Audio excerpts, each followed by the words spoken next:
નર્મદા જિલ્લાના તિલકવાડા તાલુકાના એક પત્રકાર ઉપર બુટલેગરે હુમલો કર્યો હતો। ત્યારે ઘાયલ પત્રકારને રાજપીપળા સિવિલ હોસ્પિટલમાં દાખલ કરવામાં આવ્યા છે। ત્યારે આજે સાંસદ મનસુખભાઈ વસાવા અને નાંદોદના ધારાસભ્ય ડૉક્ટર દર્શનાબેન દેશમુખે તેમની મુલાકાત લીધી હતી।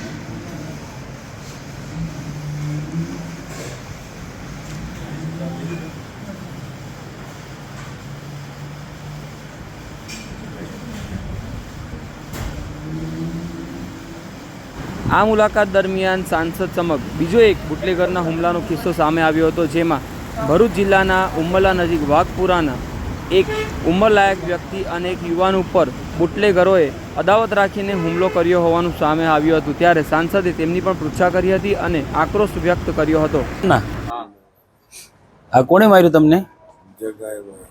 જગાએ બુટલેગર છે? હા, બુટલેગર છે। બુટલેગર ના આંકડા લખે જ બધું? હા, 3 ભાઈ છે, 2 ભાઈ બુટલેગર છે અને એક ત્રીજો ભાઈ છે તે આંકડા લખે। 2 ભાઈ બુટલેગર છે ને એક ભાઈ છે તો આંકડા લખે છે। એ સબ સાહેબ અમે કોઈને છોકરા પછાડી ધાર્યા લઈને મહિલા હું એમની પછાડી ગઈ એટલે મારા પપ્પા ને મારા મોટા ભાઈનો છોકરો એકલા પડી ગયા એટલે કુવાડીથી ઘા કર્યો। આ કુવાડીથી માર્યું? હા, કુવાડીથી માથામાં મારેલો છે ને એમ નીચે પડી ગયા ને એટલે માર લાકડી ભાઈ કલાકો ને પગમાં ફ્રેક્ચર કરી નાખ્યું। ફરિયાદ થઈ છે? હા, ફરિયાદ કરી પણ હજુ સુધી કોઈ પોલીસ વાળા એ નહીં લેતા। સારું, આજે વાત તો એસપી ની વાત કરું છું મેં, ભરૂચ એસપી ની। સાહેબ કરજો, અમને ન્યાય અપાવજો સાહેબ। ના ના કઈ કહેવાનું હું કેમ કે કમાવાળો મેં એકલો જ છું સાહેબ। મારા પપ્પા બીમાર રહે, એમની કઈ થતું નહીં, તેમ છતાં એમને બીમાર માણસને આવી રીતે ઢોર માર માર્યો સાહેબ। તમારું નામ? કિરણભાઈ રહીજીભાઈ। હા, કિરણ રહીજી, વાઘપરા ફરી? હા, વાઘપરા।